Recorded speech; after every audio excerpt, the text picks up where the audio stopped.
Coming up on AGWEEK TV, as planting progress varies greatly in our region, we'll have updates from both eastern and western North Dakota. We'll visit a ranch that's incorporating Wagyu genetics to enhance its operation. I'm in central Minnesota for a prime example of how small meat processors are expanding. And John Deere and Busch Light offer a special beer to help farmers in crisis.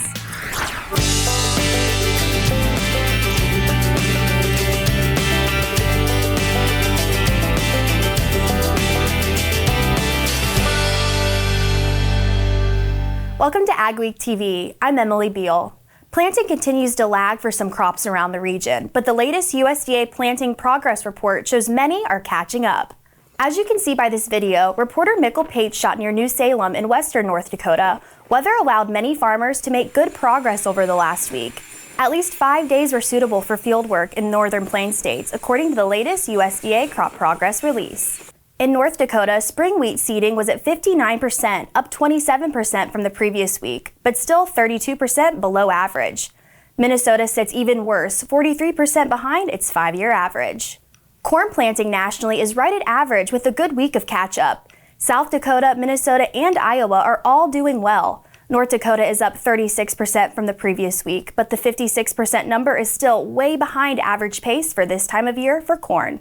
The record slow pace of soybean planting in North Dakota only jumped 16% last week, and now sits at 23%, 47% below average. Minnesota is well behind its 5-year average too, but nationally, soybeans are right on average pace. Sugar beet planting is reported at least 60% complete in both North Dakota and Minnesota, but typically at this time of year, both states are nearly finished. Snow and rain delayed planting for a western North Dakota farmer and rancher, but Bo Anderson is grateful it eased the drought that forced him to sell off much of his cattle herd. Anderson wasn't optimistic about this spring either. He farms about 3,500 acres near Williston, just a couple miles from the Montana border. He was hit hard by the April blizzard, and the cold, wet spring delayed planting. Although he's grateful for the moisture, the cold resulted in some calf deaths from bacterial infections that cropped up after the April snowstorms. Anderson says his last good crop was in 2020. Drought left his yield short last year, so he made the tough decision to sell off cattle. Last year was pretty tough. I mean, most of our harvest was non-existent. There was very, very little crop to harvest. We need to let our grass come back too. The moisture's been good, but we were pretty tough on the pastures last summer, so it's time to let the grass grow a season, and then we'll have a full herd probably next year. Anderson says it's too early for him to consider prevented planting. The last time he did was 2011. Like many growers, planting is far behind for T&A farms near Valley City, North Dakota. In fact, partner Riley Adams says they probably won't plant about 1/5 of their 3,500 acres. Adams had just finished planting wheat and only started planting soybeans when we made a crop stop on May 26th. At that time, they'd already had about 13 inches of rain since April, so they were only able to plant 3/4 of their wheat acres, and they only planted half of their expected corn. Adams says they're hoping to have less than 25% prevented planting insurance assessments. We put a lot of fertilizer down last fall, so the main thing to get done was those acres. A couple of them we can't get to it; it's too wet. Now it's get what we can get in by insurance dates, and then now just put beans in the ground until we can't go. Adams says late corn planting usually means late harvest. Since they don't have dryers, they went to an early maturing corn, hoping they won't have maturity and dry down issues. The forecast is looking cool and wet. Early in the COVID-19 pandemic, outbreaks and shutdowns at large meat processing plants put small processors into overdrive. Jeff Beach visited one in a small central Minnesota town that's using that to propel it into expansion. It's this week's AGWEEK cover story. When COVID-19 shut down major meat processors, places like Jenniges Meats in Brooten, Minnesota had their phone ringing off the hook. We were maxed out. We couldn't do any more here. Nathan and Angela Jenniges took over this business about 13 years ago. They say they were thinking about expanding before COVID, but that's what really pushed them to do it. They've been working hard to get grants to help them with the $5.7 million expansion. Being able to have fresh, locally raised meats on hand, I think is just going to be a huge asset to this community. Jenniges currently process about 12 cows and 5 pigs a week in this 4,000 square foot facility. Our biggest room in our facility right now And we're kind of maxed out as far as people in here. We can only have one line. We can't have two lines. So in our new building, we're going to have two lines going. They're excited to expand into a new 14,000 square foot building. They currently go to farms to do livestock kills. This truck, we go out, slaughter animals on the farm, skin them, and then we haul the carcass back here and all the inedible stuff in barrels, and then we haul all the animals back here, split them, and they go in our cooler. So this is a very unique service because everywhere we go, there's people that wish we would go farther. The new location will allow them to do it on site, and they'll have USDA inspection, which means they can market their beef in other states. It will also include a retail store. People are wanting to eat fresher meat and fresher food. So we just see a huge demand of people that would like to get from small and support local. Their new location will be here along Highway 55, a highly visible spot which they hope will bring in new retail customers. We're going to have everything, fresh meat, brats, sausages, deli meats. We're going to try to work with some local businesses in town that have the bakery. Basically, if you're going camping, you can stop in and get chips, condiments, and stuff like that. So it'll be a little bit more than a meat store. The National Meat Processors Convention is coming up next month in Des Moines, Iowa. Reporting in Brooten, Minnesota, I'm Jeff Beach for AGWEEK. Nathan and Angela hope to have their new facility open by May of 2023. You can read much more in the next AGWEEK magazine or at agweek.com. Coming up on AGWEEK TV, a Minnesota cattle operation shares some of its secrets to raising better beef.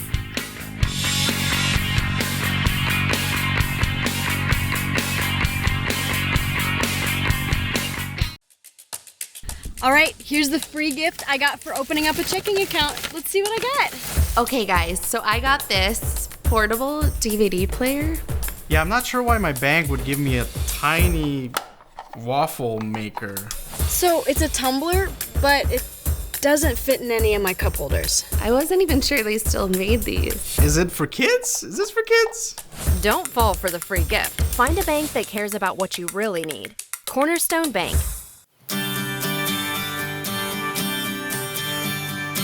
At Advanced Grain Handling Systems, we're your full-service grain dryer and bin project partner. We'll handle everything from start to finish. These guys are all in one. That was one of the big draws. They were the general. They took care of the electrical. They took care of the cement, took care of everything. Whether your next project is big or small, let our team help with it all. Visit advancedgrainhandling.com. Since the inception of Vaterstadt, the spirit of innovation has led the company. We push the limits, providing innovative and reliable seeding and tillage solutions that simplify everyday life for farmers. We continue to reimagine the capabilities and technology behind farm machinery, providing customers with the perfect emergence while maximizing their yields. We look forward to growing together. Small or large, Superior Grain Equipment has the storage, conditioning, and handling equipment to fit any size operation with a wide variety of options and accessories, including our patented Blockbuster auger to help break up blockages over the center sump gate, and a full line of mixed flow grain dryers with even heating, excellent efficiency, and expandable capacities. Protect your investment and market your grain. Get superior quality, protection, and reliability with Superior Grain Equipment.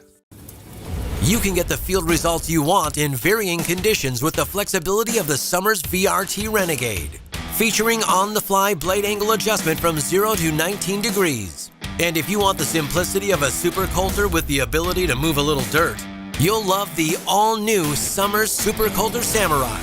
Go to summersmfg.com or visit your local dealer to learn more about North America's broadest line of tillage equipment and other products from North Dakota-based Summers Manufacturing. Pastureland value in North Dakota saw a dramatic jump this year from 2021. North Dakota pastureland values increased 11.5% from last year, while rental rates stayed at an average of $21 per acre. We saw a double-digit increase percentage-wise in pastureland values across the state, but with the rental rate we did not. We saw like basically a 1% or almost 0% change in the rental rates. But yes, we saw a big jump in pastureland values across North Dakota. Parman says it's unusual to see pastureland values jump while rental rates remain stagnant. While there are multiple reasons for this, the region's drought is one of the biggest. If there isn't available forage to rent, then the rental value is not going to go up. It's not going to change, or in fact, it may even go down because there isn't a lot of forage the subsequent year to graze cattle on. So you're not going to increase the rental rate with forage availability being less. The data was compiled by the North Dakota Department of Trustland's annual survey, which landowners can complete online. Wagyu beef is growing in popularity, and some producers are starting to use Wagyu genetics to enhance their operations. Feller's Ranch in Conger, Minnesota is one of them. It also has a processing plant and sells to stores and restaurants in the Twin Cities. We wanted to have a product that people would know had no hormones, had no antibiotics, and where it was raised. A few years ago, 5 partners who all have experience in the cattle business decided to try their hand at raising Wagyu beef. It's a slower process than raising regular beef cattle. Wagyu cattle are raised for 20 to 30 months compared to the conventional 16 to 18 months. The high-quality meat is growing in popularity. People appreciate good beef, and this is fabulous beef that's being served at some of the finest restaurants in the world. To get that quality, the cattle require special care and low stress. That includes precise feeding and a comfortable environment. The Fellers have 350 head of cattle at 2 locations. So we like to give them a lot more space and just freedom to roam, and dirt's a lot better on them than concrete for their feet and their joints and everything. So it's just a lot more care. We probably spend a lot more time with them than your regular cattle feeders. Our end goal is to be the best that there is. Jeremy Johnson is a partner in the Fellers Ranch, and he owns Conger Meat Market. He's been processing Wagyu beef for about 3 years. He says much of the quality and flavor comes from the high amount of marbling and 14-day dry aging. So it gets to be a real tender bite with lots of juiciness and flavor. So really, to sell it, you just got to get people to try it. And the partners say it's not just the great flavor that matters to people. People care about those health benefits, the ethical treatment of animals benefits, and then the most important factor is it just tastes great. Feller's Beef is available at several stores in southeast Minnesota. They also offer online sales with overnight delivery. After the break, we look back at a story from our vault. We visit a unique and still rare robotic Rotary dairy.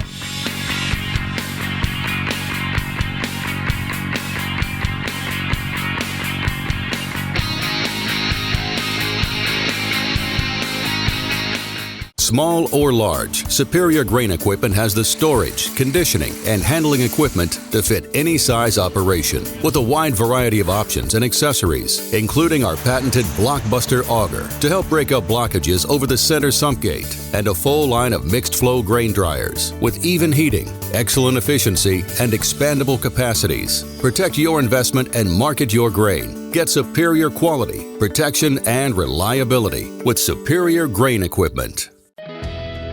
For over 130 years, Farmers Mutual of Nebraska has been providing protection from the unexpected.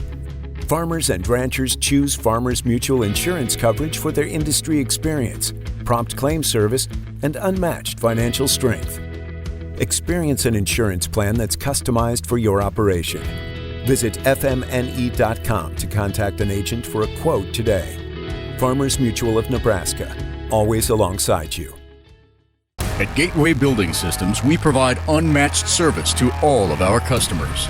Butler Builder understands this. We combine creative design capabilities with superior workmanship to deliver optimal building solutions. Our team provides insight that takes you from the ground up to build your future.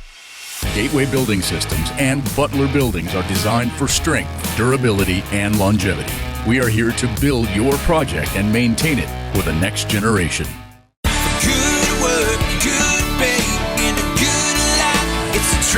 Systems way. Good work, good pay, in a good life, lets me live my way. Good work, good pay, in a good life, Trans Systems way. Good work, good pay, in a good life, lets me live my way. It's the Trans Systems way. Good work. Go beyond the headlines with an AGWEEK membership. Get in-depth agribusiness reporting, original farm and ranch stories, and fact-based research for the most comprehensive ag news in the upper Midwest. Experienced ag journalists bring you exclusive ag news, insights, and policy updates you won't find anywhere else.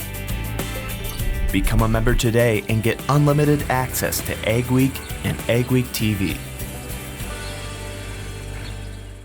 Has spring officially sprung in the region? Here's Jared with our AgriWeather Outlook.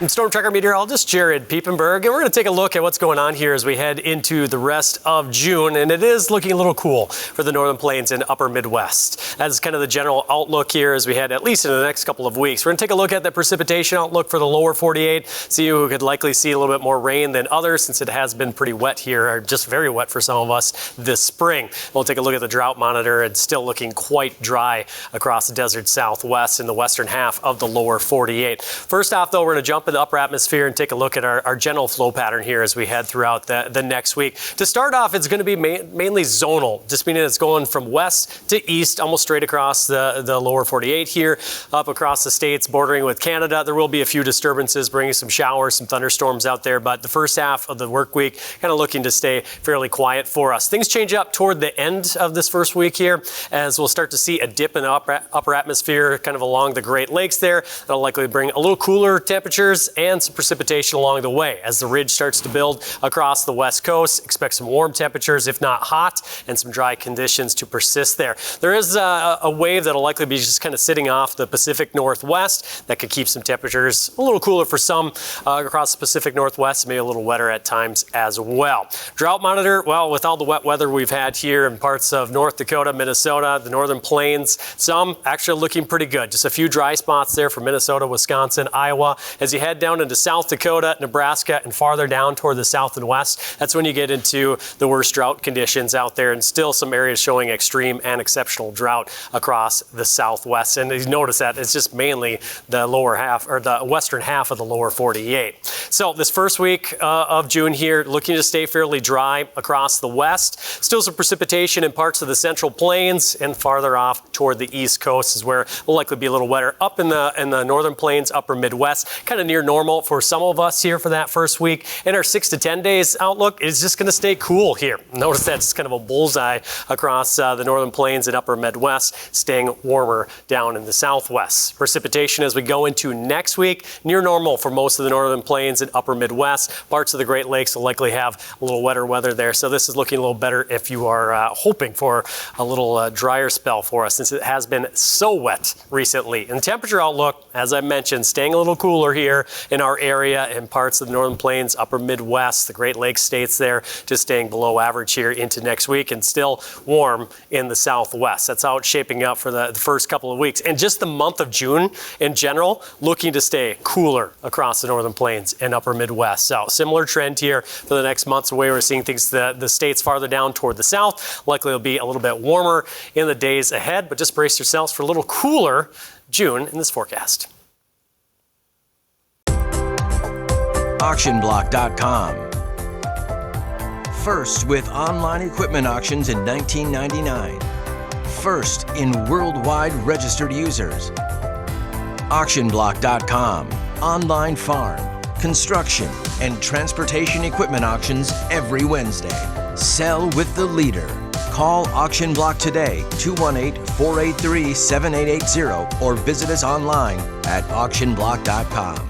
It's going to be an interesting year in agriculture. We have already seen the markets trade to new crop highs and levels not seen in years. There is uncertainty around the 2022 growing season. Will drought impact production? How many acres will be switched? And will demand remain strong? Are you getting the information you need to make the right marketing decisions? With the changing market environment, maybe it's time to change how you approach your grain marketing. Let Martinson Ag Risk Management get you the news that matters and a marketing plan that suits your needs.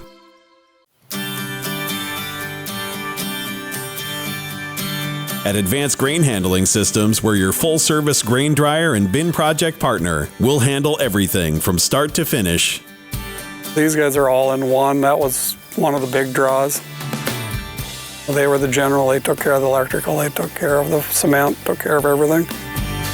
Whether your next project is big or small, let our team help with it all. Visit advancedgrainhandling.com. Every season has an end.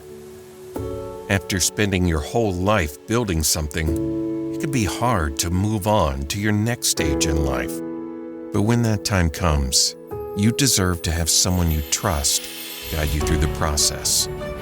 And by trusting us to pass on your legacy, it gives someone else the chance to create their own. Every auction has a story.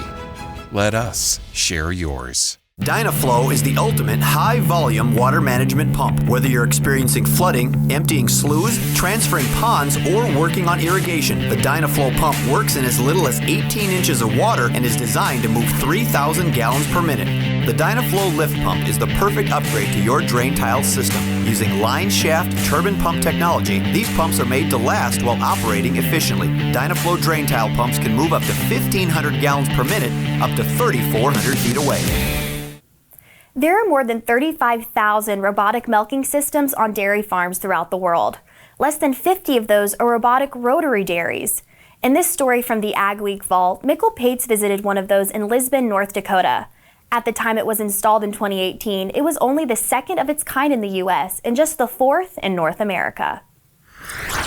The Qual family has been involved in dairy in Ransom County since the late 1940s. Last year, brothers Alan and Rodney Qual, along with their sons, pulled the trigger on a massive technological upgrade. It's kind of a legacy move on our part. It's a big move, but I feel like it's, we've done several budgets, and I think it should work. The upgrade included a huge state-of-the-art freestall barn for about 1,000 cows.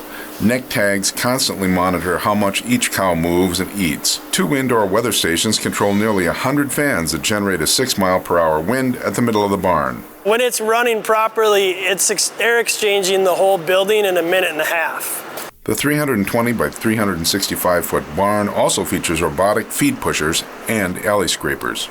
Since it moves so slow, they're not fazed by it at all. So each pen is completely cleaned every 2 hours. But the centerpiece of the upgrade is a robotic rotary dairy parlor, just the second of its kind in the United States. And efficiency is what it's all about, and this is, to us, appears to be a very efficient system. We're getting a cow on and off every 10 seconds based on what we're doing right now.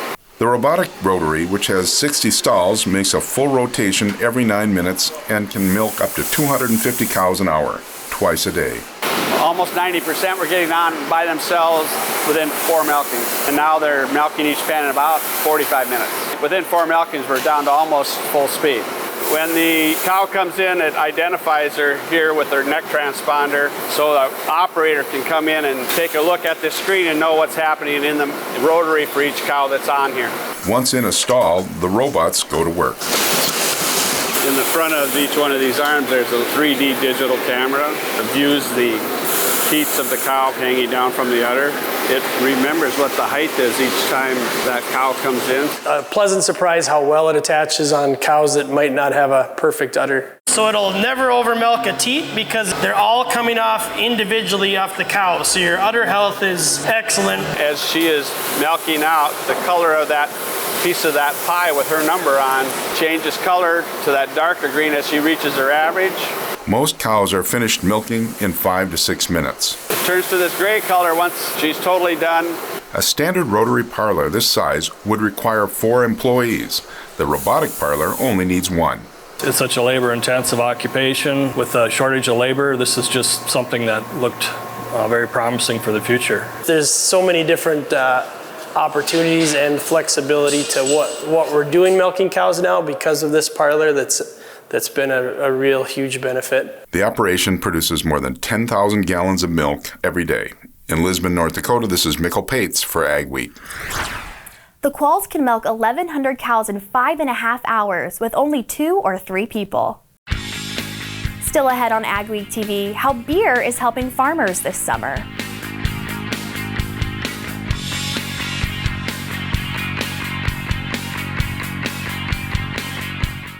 Don't miss out on the equipment you'll need next season. Titan Machinery, your local Case IH dealer, has early order discounts on its full line of powerful, efficient, new Case IH equipment, including tractors, combines, and self-propelled sprayers. Get a great deal and ensure that you have the latest in productivity and technology.